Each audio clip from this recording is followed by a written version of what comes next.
지금 시간이 2021년 5월 7일, 오늘 금요일입니다. 오후 4시 53분, 시가총액 상해 종목 한번 살펴보겠습니다. 네, 올봉은 코스피 200 지수 같은 경우에는 올봉은 이제 상단선까지 올라와 있습니다. 0.45% 상승해서 428.56인데요. 삼성전자, 예, 오히려 하락했습니다. 상단선이 84,000원 정도 있고 하단선은 79,000원 정도 있는데 상단선도 안 가고 하단선도 안 가고 그냥 공중에 떠 있습니다. 5개월 동안 행보하고 있죠. 개인이 5개월 동안 얼마나 샀냐? 18조 8,799억 원 샀고요. 삼성전자 우를 3조 4,462억 원을 샀습니다. 그래서 합치면 22조 3천억 원.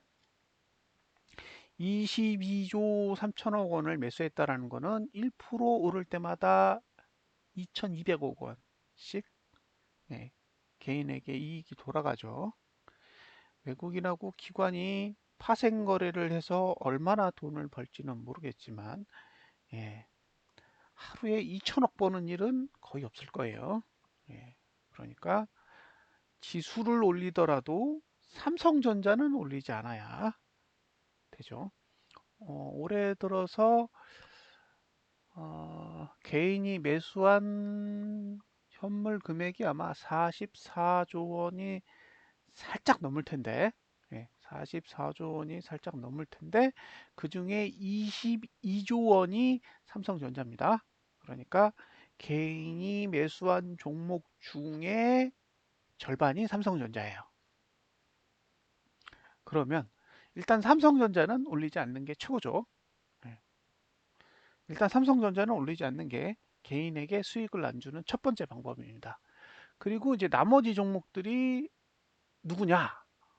현대모비스 2조 6천억 원, 하이닉스 2조 2천억 원, 기아 1조 9천억 원, 현대차 1조 7천억 원, LG전자 1조 6천억 원, 삼성 SDI 1조 5천억 원. 그다음에 이제 네이버 카카오가 이제 1조대로 올라섰습니다. 그러면 현대모비스, 기아, 현대차가 지금 3위, 5위, 6위입니다. 그럼 자동차도 올리면 안 되겠죠. 그 다음에 SK 하이닉스가 4위니까 SK 하이닉스도 올리면 안 돼요. 그래서 오늘 보면 삼성전자는 400원 하락해서 0.49% 하락했고요. 하이닉스는 500원 상승해서 0.39% 상승했고 현대차는 500원 올라서 0.22% 상승, 기아는 500원 상승해서 0.62% 상승, 현대모비스는 3,000원 상승해서 0.09% 상승. 급등할 수가 없는 거죠. 개인이 왕창 샀거든요. 그래서 지금 지수는 올리되 종목은 올리지 말아야 되고 그 중에 개인이 몰빵한 종목들은 최대한 상승폭을 줄이거나 아니면 하락시키거나 아니면 상승을 반짝했다가 다시 하락시키는 그런 방법으로 관리를 하는 수밖에 없습니다. 그래서 지속성이 나오는 상승이 나오기가 힘들어요. 왜냐하면 지속성이 나오는 상승을 만들어주면 개인이 튈 테니까 그러면 안 되죠. 이제 공매도까지 오픈해 놨는데 개인이 빠져나가면 안 되니까 잘 묶어놔야 됩니다. 자, 삼성전자 월봉은 그래서 횡보만 하고 있습니다. 상승을 줄 수가 없는 거죠. 자, 다음 주도 상단선의 영향을 받죠. 그래서 아마 이번 주 고가를 넘는다고 해도 계속 매도의 영향을 받을 겁니다. 결과적으로 외국인이 현물을 사야 돼요. 이거를 끌어올리려면 외국인이 현물을 사야 되는데 외국인이 선물만 사고 현물을 팔면 결국 이제 현물은 이제 공매도를 한다는 얘기잖아요. 그럼 현물을 매도한다라는 건 외국인의 주력이 SK 하이닉스랑 삼성전자니까 결국에는 전자는 못 오르고 엉뚱한 종목들만 오르게 되는 상황이 발생할 수 있습니다. 일봉은 오늘 저가가 붕괴되지 않으면 매수할 수 있는데 주봉은 반등 조금만 하면 그 다음부터 바로 매도예요. 그래서 이거는 눈치 보셔야 됩니다. 일봉을 보면 매수, 주봉을 보면 매도. 이런 구조를 가지고 있어요. SK 하이닉스. 개인이 몰빵했으니까 똑같습니다. 14만 원까지 오를 수 있고 12만 1,000원대까지 빠질 수 있는데 12만 1,000원대로 빠지면 최저가 모드 발동하니까 11만 8,000원까지 내려갈 수 있잖아요. 그러니까 저가는 못 깨고 그렇다고 개인이 매수했으니까 상단선까지도 가지도 않고 왔다 갔다 하면서 눈치만 보고 있는 그런 상태입니다. 개인 매수 4위 종목이라 상단선 맞고 내렸고요.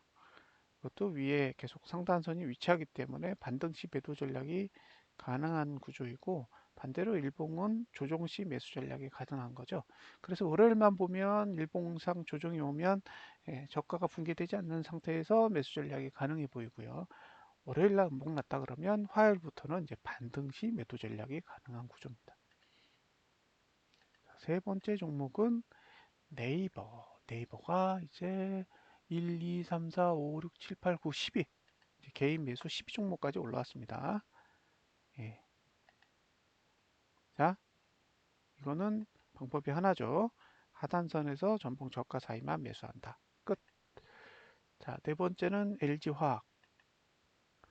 LG화학은 설명드렸던 대로 시가 위는 매수 안 한다. 그 다음에 여기가 하단선이잖아요. 요 아래로 전봉 저가까지 매수할 수 있다. 그죠? 이번 주는 하단선이 발달되어 있으니까 이번 주 여기 92만 5천 원에서 이번 주 저가 사이가 매수 영역이다. 그죠? 실패했죠. 원봉으로 끝났으니까 실패한 겁니다. 그런데 다음 주 가면 한 번 더 기회가 있어요. 저가를 깨면 안 좋을 것 같아요. 음. 이제 여기서 시가에서 예, 저가 사이가 매수 전략인데 문제는 이봉의 저가를 깨면 월봉의 하단선이거든요. 그래서 애매해요. 그냥 시가 아래에서 매수하고 지난달 저가가 붕괴되지 않는 선에서 매수 전략을 가져가는 그런 방법은 고려해 보실 수 있는데 애매합니다. 이게 저가를 깨면 손절을 할지 홀딩을 할지는 투자자가 결정을 하셔야 될 것 같아요. 자, 일봉은 위에서 누릅니다. 그러니까 이거는 월요일은 피하고 화요일 이후에 매수 전략을 고민해 볼 수 있는 구조예요. 자, 그 다음에 다섯 번째는 삼성바이오로직스. 예, 이건 여기가 상단선이고 하단선이 없죠. 그러니까 상단선인 62만 4천 원대 위로는 매수 안 하고요. 이건 전봉 저가가 붕괴되지 않는 구조화에서 아무 데서나 매수하셔야 되죠. 예, 여기 하단선이 두 개 있었죠. 자, 다음 주에 가면 하단선이 올라오긴 해요. 그러니까 매수 전략을 가져가신다 그러면 78만 6천 원대, 78만 6,700원대 아래로 매수 전략을 가져가시고 이번 주 저가가 붕괴되지 않는 선에서 매수 전략을 가져가시는 게 좋을 것 같습니다. 일봉은 딱히 언급할 사항이 없습니다. 자, 쌈바가 끝났고요. 여섯 번째가 삼성 SDI인데 삼성 SDI는 지난달 저가가 붕괴됐습니다. 그래서 이거는 최저가 모드가 이미 만들어져 있는 상태니까 예, 포기. 그 다음에 현대차. 현대차도 지난달 저가를 붕괴하고 올라갔는데 이건 최저가 모드가 없어요. 왜냐하면 중간에 이렇게 저가 투자 심도가 이렇게 계단식으로 내려와야 되는데 이거는 내려오면서 깨고 내려왔기 때문에 예, 아무 문제가 없습니다. 그래서 매수 전략을 가져가신다 그러면 20만 7천 원 이 아래로 가능해 보이고요. 목표가는 22만 8천 원대니까 지금 거의 목표가까지 거의 다 왔어요. 그래서 여기서 신규 매수하는 거는 의미가 없죠. 예. 그래서 이것도 사실 언급할 내용이 크게 없습니다. 수익이면 좀 물량 줄여가야 되는 상황이 아닌가라는 생각이 들고요. 예. 지금 하단선이 발달이 안 돼 있고 위에 상단선이 발달되어 있으니까 이건 반등시 매도 전략을 사용할 수 있는 그런 상황이라서 보유한 물량을 줄여나가는 전략을 아마 고려하셔야 되지 않을까 싶습니다. 그리고 일봉은 매수 전략을 가져가실 수 있어요. 반대로 주봉은 매수 전략을 가져갈 수가 없습니다. 그러면 이건 어떻게 풀어야 되냐면 일봉의 매수가를 활용하시고 지난주 저가, 이번 주 저가가 붕괴되지 않는 상태에서 매수 전략을 고려해 보실 수 있습니다. 월봉은 매수 전략이 안 돼요. 다음에 카카오. 예, 카카오는 그냥 월봉에서 여기 11만 400원? 요 아래로 지난달 저가 사이 요 영역만 매수가 가능합니다. 다음에 셀트리온. 셀트리온은 월봉이 최저가 모드니까 이건 월봉에서는 매수 전략이 불가능하고요. 주봉에서 지금 양봉이 나왔죠?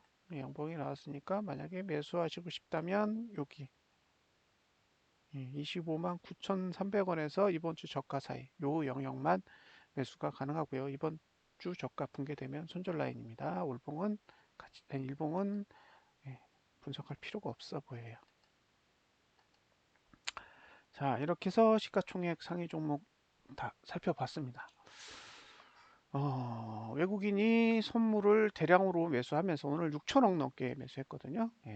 지수를 끌어올렸는데 지수를 6,686억 원을 배팅해가지고 끌어올린 거에 비해서는 지수의 상승폭이 2포인트도 안 돼요. 그러니까 선물로 난리를 치고 있는데 현물에 반응이 없는 가장 큰 이유는 외국인이 현물을 매도하고 있기 때문이죠. 그래서 외국인이 매도하고 있는 현물이 삼성전자, 하이닉스 이렇게 시가총액이 높은 종목들을 주로 매도를 하고 있으니까 결과적으로 지수를 끌어올릴 수 있을 만한 힘이 없어 보여요. 그래서 지금 상태에서 큰 폭의 지수 상승세는 기대하기가 좀 어려워 보이고요. 누적 거래를 보면 이번 달 들어서 외국인이 한 8천억 정도 현물을 매도했어요. 그러니까 지금 지수는 상승하고 있지만 현물은 매도를 하면서 지금 가고 있는 상황이라 오늘 지수를 끌어올린 건 제가 보기에 외국인이라기보다는 기관이에요, 기관. 그러니까 증권 쪽에서 지금 현물을 사면서 증시가 상승한 걸로 보이고, 그다음에 외국인의 경우에는 지금 선물을 오늘 6,686억 원을 매수했지만 결과적으로 보면 누적으로 따졌을 때 한 3천억 정도의 매수를 들고 있습니다. 민니는 반대로 3천억 정도의 매도를 들고 있으니까 외국인 입장에서는 위로 가라 아래로 가나 똑같은 거죠. 그러면 들고 있는 건 선물 매도만 아니 현물 매도만 들고 있다는 얘기예요. 그래서 지금 상태에서도 현물을 매도하고 있는데 2위에서 현물을 산다? 그렇게 될 가능성은 크지 않아 보이고요. 그럼 결과적으로 지금 지수를 움직이려고 하는 주체는 선물이 될 가능성이 높기 때문에 외국인이 선물을 매수를 하면 어쨌든 선물 매수 덕에 덕보는 종목들이 생길 테니까 그런 측면에서 현물에 대한 투자는 가능해 보이는데 만약에 선물을 매도로 다시 돌리게 된다 그러면 지금 들고 있는 현물 매도 때문에 추가적으로 매도세가 커지는 상황이 발생할 수 있으니까요. 외국인이 선물을 어떻게 거래하는지 좀 관심 있게 보시고요.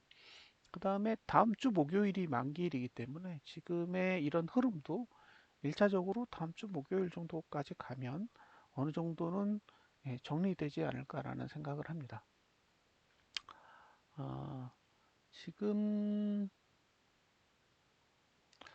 기관하고 특히 증권 같은 경우에는 양매도 포지션을 들고 있어요. 그러니까 큰 폭의 상승도 필요 없고 큰 폭의 하락도 필요 없는 그런 형태의 흐름을 원하는 거죠. 그래서 지금 상태에서 위로 올라간다고 해도 상승 후에 횡보 또는 하락할 가능성도 꽤 높아 보여요. 그러니까 계속 상승하는 게 아니라 크게 상승을 하더라도 다시 조정이 와서 어느 정도 선에서 그냥 횡보하는 흐름을 보이지 않을까라는 생각이 들어요. 지금 상태에서는. 그래서 네, 올라가는 걸 매수할 수는 있을 거예요. 그렇죠? 근데 올라갔을 때 매수하는 건 상당히 불안해 보인다라고 생각이 들어요. 그래서 이제 그런 부분들은 한번 고민을 해보세요. 지금 주봉은 코스피 200 지수의 주봉도 다음 주에 가면 반등시 매도 전략을 할 수 있도록 상단선들이 다 발달되어 있으니까 그런 형태를 가지고 있는 종목들이 있잖아요. 삼성전자, 뭐 하이닉스 이런 종목들이 지수랑 좀 유사한 형태를 가지고 있어요. 그래서 그런 종목들은 외국인이 현물 매도하면 특별히 조심을 하셔야 되는 거고요. 선물이 이렇게 6천억 대가 들어오는데도 지금 지수가 2포인트밖에 상승 못하는 거는 확실히 외국인의 현물 매도가 많은 영향을 미치고 있는 거라서 지금 개인이 현물을 매도하고 있지만 매도하는 금액이 매수했던 금액에 비해서는 턱없이 부족하고요. 결국 결과적으로는 외국인이 현물 매수에 적극적으로 나서는 상황이 되어야 예, 여러분들도 매수하는 데 도움이 될 거라고 보입니다. 아니면 이게 이제 한쪽으로 쏠릴 거예요. 외국인이 매도 치는 종목은 안 오르고 기관이 매수하는 종목은 오르고 그러다가 기관이 옵션 포지션 때문에 이제 현물 매수하던 걸 매도로 딱 돌리면 다시 또 올랐던 종목들이 쏟아지는 그런 문제들이 반복될 수 있으니까요. 그런 부분들은 잘 관찰하시면서 대응을 하셨으면 좋겠습니다. 자, 이상으로 분석 마치겠습니다. 감사합니다.